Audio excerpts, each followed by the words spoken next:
pollster, top pollster in the U.S., Kiev-style revolt coming to America.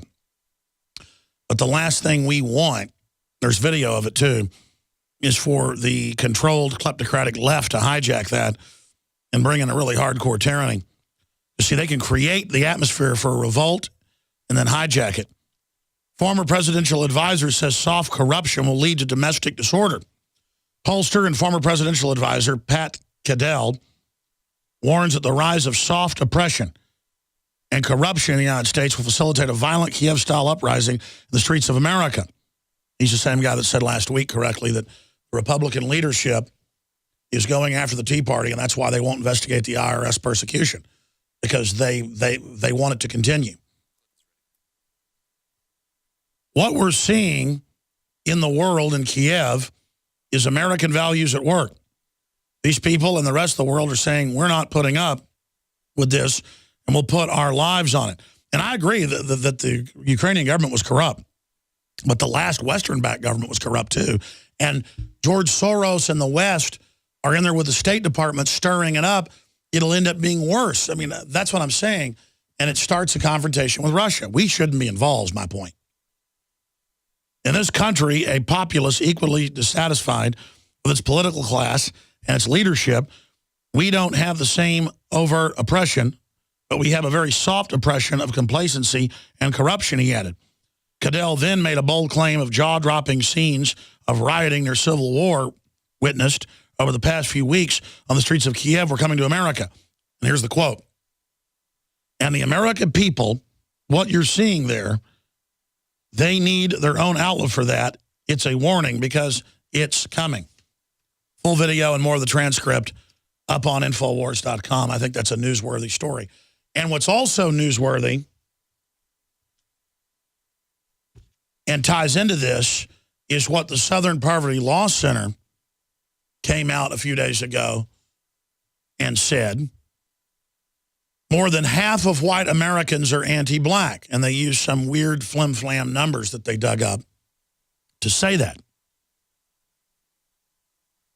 Now, you're saying, what does that have to do with revolt in Kiev and the Tea Party? Their only hope socially is to get everybody divided on race, religion, region, sexual preference, make that the issue so all the other rights can be taken, and then we just fight over those and only see discrimination as coming from a racial or religious component, not foreign banks looting us of tens of trillions of dollars a year, not foreign banks getting rid of our due process and looting our bank accounts and stealing our pension funds, not globalists using our tax money to fund all these wars. They don't want us thinking along those lines. They want us only thinking racially. And that's the divide and conquer strategy. They don't want us thinking about things like this either. In Mississippi, 72% of babies aborted are black. 26.6% are white. So you can't get a black organization like the NAACP and all these groups run by the globalists to talk about that. You can't get one Hispanic group to talk about the forced inoculation of every girl in Mexico with Gardasil on record that will cause autoimmune disorders in their reproductive tract and will actually kill a lot of them, and that's on record. Now, see, I don't want unlimited illegal aliens from Latin America here because they're ignorant. They have been dumbed down in a political system of fraud, just like Americans, and they will vote to take my guns. They will vote to go along with the system, and that's on record. But I don't want them to be dead. I care about them. But see, at a racial level, it feels better just to hate me because I'm white. It's like, okay, go ahead and abort the, and go ahead and sterilize the Hispanic women. That's loving and liberal. But if you don't want us to come here and get free welfare and have our babies free and then vote to take your guns, well, then you're a racist. The truth is, I don't like the political mindset of people in Latin America that have been taught that the only way to revolt is AKA Che Guevara communism. The truth is, if you weren't on welfare on average, and if you weren't voting for political collectivism and my enslavement, we need 30 million people from Mexico here because we've aborted the Hispanic black and white babies, 55 million of them. So it's what's going on between your ears that I don't like, not the color of your skin history. Let's go ahead and play a clip of the Southern Poverty Law Center with its hundreds of millions a year and taxpayer money and the rest of it that demonize yours truly and others and imply I'm a racist, deeply racist, as MSNBC says. Here they are race baiting, saying half of whites, that's the half that vote Republican, are fundamentally anti-black. Even though they're fundamentally against aborting black babies, they still are fundamentally against blacks. Because, you know, if you want to chop a baby up, a black baby, that's loving and liberal. If you're against it, it's because you're racist. Let's go ahead and go to the race pimp, the race hustler, Potok. There's polling that shows that both implicit and explicit anti-black attitudes among American whites have gone up quite significantly. White, did you wake up this morning, you're racist? And I know the polls he's talking about, they're in Gallup and others. No, you had a majority of whites that voted to elect Barack Obama.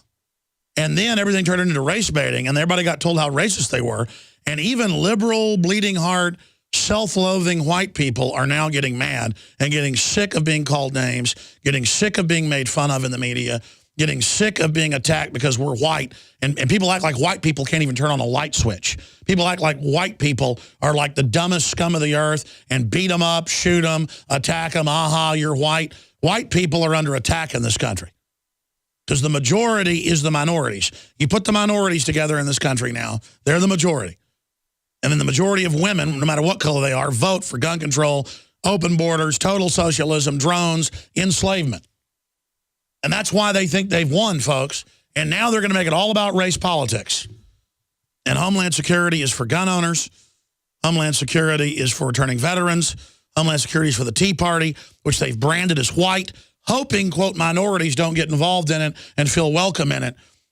Because we can all be unified around a culture of liberty and get past what color we are. That's what scares the system, is real, liberal, Thomas Jeffersonian type ideas. Symbols are powerful, and the globalists have hijacked the symbols of America. They've turned them into their own symbols. Well, we are restoring the idea of the true republic, not the counterfeit globalist empire, by promoting the icon George Washington and others. That's why we're rolling out on 100% made in America line of incredible pro-liberty apparel. We are repopularizing liberty. We are helping fellow Americans rediscover what made this country great. We are the spirit of 1776. We are 1776 worldwide. We are all brothers and sisters in arms in the animating contest of liberty in the long march towards humanity's ultimate destiny of freedom. Visit madein1776.com today and vote with your dollars to promote truly made in America, high-quality products and promote the ideals of liberty.